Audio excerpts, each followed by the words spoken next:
Tell me, how many times have you lived the same moment, over and over, in your mind? That conversation you wish you had handled differently.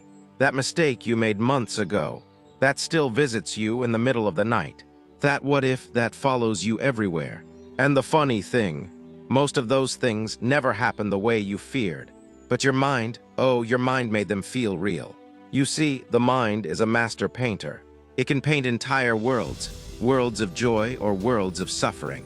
But here's the secret: when you keep replaying the same thought, the same fear, the same scenario, you're not living life. You're just rewatching a movie you already know the ending to, and still expecting it to change. Buddha once said, "We are shaped by our thoughts, we become what we think." Which means, if your thoughts are heavy, your life will feel heavy. If your thoughts are chaotic, your life will feel chaotic. And here's where it gets interesting. According to Buddhist philosophy, overthinking isn't really about the thoughts themselves. It's about your relationship with them. A little story. Once there was a monk who lived at the edge of a village. One day, he heard from a villager that a massive storm was coming. The villager said, "It's going to destroy everything. The winds will be fierce, the rain will flood the land. You should be ready." The monk went back to his hut and started to worry. What if my roof collapses, he thought. What if the river overflows and washes away my belongings? What if? The entire night he could not sleep. His mind kept creating images, his hut in ruins. The crops gone, the village drowned. The next morning, the sun rose. The birds sang and the air was calm. The storm, it never came. And that's when the monk realized something. I suffered 1,000 storms in my mind, but not a single one in reality. We do this all the time, don't we? We suffer imaginary storms. We fight battles that don't even exist outside our heads. Buddhist philosophy calls this dukkha, suffering. And most of our suffering isn't because of what's happening to us, but because of what we keep telling ourselves about it. Why we overthink, the Buddhist view. Buddhism teaches that the root of overthinking is attachment. Attachment to certainty. Attachment to control. Attachment to outcomes. We want to predict the future, fix the past, and control what we can't control. But here's the thing. Life was never designed to be controlled. It was designed to be experienced. When we hold on to thoughts, especially fearful ones, it's like holding onto a burning coal, hoping it will keep us warm. In reality, it only burns us. Buddha used the teaching of the second arrow to explain this. Imagine this: you're walking and an arrow strikes you. That's the first arrow. It's painful, yes.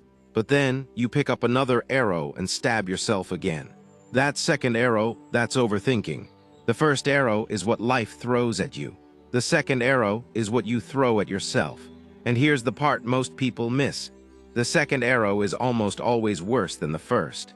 The trap of the mind. The mind loves to wander from the past to the future, to places that don't even exist. It keeps asking, what if?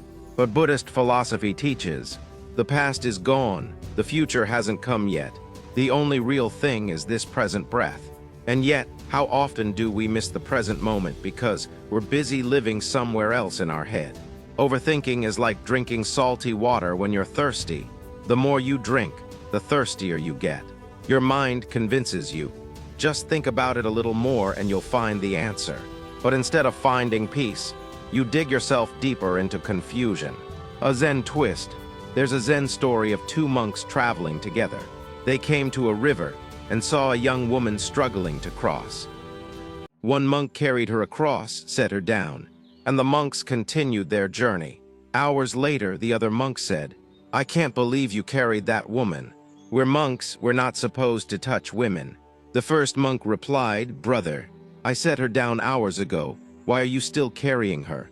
Overthinking is exactly this, carrying something long after you should have put it down. Your mind is a sky, thoughts are clouds. Buddhist meditation often uses this imagery. Your mind is like the sky, and thoughts are just passing clouds. Some are white and soft, some are dark and heavy, but none of them stay forever. The problem is when we overthink. We forget that we're the sky, we think we are the cloud. Imagine this. You see a dark cloud and say, "Oh no, this is going to be here forever." So you try to push it away, or you stare at it all day. And in doing so, you miss the sunlight on the rest of the horizon. The invitation. What if I told you that you could train your mind to let thoughts pass without chasing them? That you could be free from the constant replay button in your head? Buddha didn't just say, stop overthinking. He gave practical ways to untangle the mind. Ways that are gentle but powerful. Ways that don't require you to change your entire life overnight, but can change how you live from this very moment. Over the next few minutes, I'm going to share with you the Buddhist methods to stop overthinking.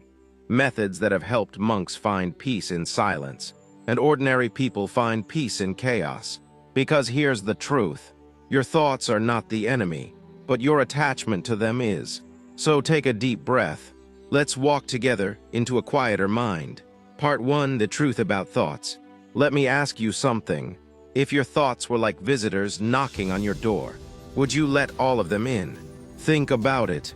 Some visitors come in with gifts, joy, inspiration, laughter. Some come in with mud on their shoes, bringing gossip, worry, and fear. But here's what most of us do. We open the door to all of them, and then give the loudest ones a comfortable chair to sit in forever. Buddhism teaches that thoughts are not the problem. Your relationship with them is. A thought by itself is like a bubble in a stream. It rises, it floats, it pops. But when you hold on to it, feed it, and replay it, that bubble becomes a stone in your backpack. The nature of thoughts, Buddhist view. Buddha described thoughts as sankharas, mental formations. They're not who you are. They're temporary patterns shaped by past experiences, habits, and conditions. In the Anatta teaching, the doctrine of non-self, Buddha said that the mind is not a permanent you. It's just a process like weather patterns. One moment sunny, next moment cloudy, next moment raining. The weather changes. The sky remains. You are the sky. Your thoughts are just the weather. Part 2. Impermanence. Anicca and Overthinking. One of the biggest Buddhist insights is anicca, impermanence. Nothing stays forever. Not your feelings, not your fears, not your thoughts. And yet, overthinking is like treating a passing cloud, as if it's going to block the sun forever. Here's the thing, thoughts are self-feeding. When you give them attention, they grow. When you watch them without grabbing onto them, they fade. Story: a young monk once asked his master, "Master, how do I stop these disturbing thoughts? They keep coming back." The master smiled and said, "Do you hear that river outside our monastery?" The monk nodded. "Can you stop it from flowing?" The monk shook his head. "No, master, that's impossible." "Exactly," said the master. "Your mind is the river. The thoughts are the water. You cannot stop them from flowing, but you can stop jumping in every time." Part 3. The second arrow, a deeper look. Buddha's teaching of the second arrow is one of the most powerful remedies for overthinking. The first arrow is the thing that happens, the breakup, the job loss, the argument, the mistake.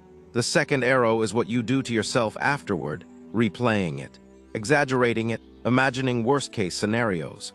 You can't always avoid the first arrow. You can avoid the second. Real-life example. You spill coffee on your shirt before a meeting. First arrow, inconvenience, embarrassment. Second arrow, I'm so clumsy, this always happens to me. Everyone's going to think I'm incompetent. My whole career is doomed. Sound familiar? That second arrow is pure imagination, but it creates real suffering. Part 4. Attachment and control. Overthinking is fueled by upadana, clinging. We cling to the need to know. We cling to the desire to fix the unfixable. We cling to the idea that if we just think harder, we'll find safety. But here's the paradox. The more you try to control life with your thoughts, the more out of control you feel. Buddha taught vairagya, detachment, not in the sense of not caring, but in the sense of not gripping so tightly that your hands bleed. Part 5. Mindfulness, sati, as the antidote. Mindfulness isn't about stopping thoughts. It's about seeing them clearly without getting lost in them. When a thought comes, you simply notice, thinking, like watching leaves float down a stream. No need to grab them. No need to push them away. Practice the noting method. When a thought arises, mentally label it planning, worrying, remembering, judging. Bring attention back to your breath. Repeat every time the mind wanders. This breaks the automatic loop of overthinking. Part 6. Right view and right thought. The Eightfold Path teaches 2 steps that directly help with overthinking. Right view, seeing reality as it is, not as your fears paint it. Right thought, cultivating thoughts of kindness, compassion, and clarity instead of worry. When you align your thoughts with these principles, overthinking naturally reduces. Part 7, Practical Daily Exercises. Mindful breathing, anapanasati. 10 slow breaths when overthinking starts. Walking meditation, feel each step, each touch of your foot on the ground. Loving kindness meditation, metta. Replace harsh self-talk with gentle phrases. May I be at peace. The 3-question filter. When a thought comes, ask, is it true? Is it helpful? Is it happening now? If it fails the test, let it go. Part 8, Buddhist stories to remember. The teacup story. The overflowing cup that shows how a cluttered mind can't take in wisdom. The raft parable. Don't carry the raft after you've crossed the river. Let go of tools when they're no longer needed. 2 arrows story. A revisit to make it stick. The empty boat. Don't take things personally. Sometimes there's no enemy, just conditions. Part 9, recognizing when you're overthinking. Signs. You replay past events with what-if endings. You try to predict the future like a fortune teller. You feel mentally exhausted without having done anything physical. The earlier you notice, the quicker you can stop the spiral. Part 10, transforming thoughts into insight. Buddha didn't say, ignore thoughts. He said, observe them. Some thoughts can teach you about your fears, desires, and patterns. But observation is different from obsession. Part 11, the let it pass life. Imagine your mind as a bus station. Thoughts are buses. You don't have to get on every bus. You can sit on the bench and watch them come and go.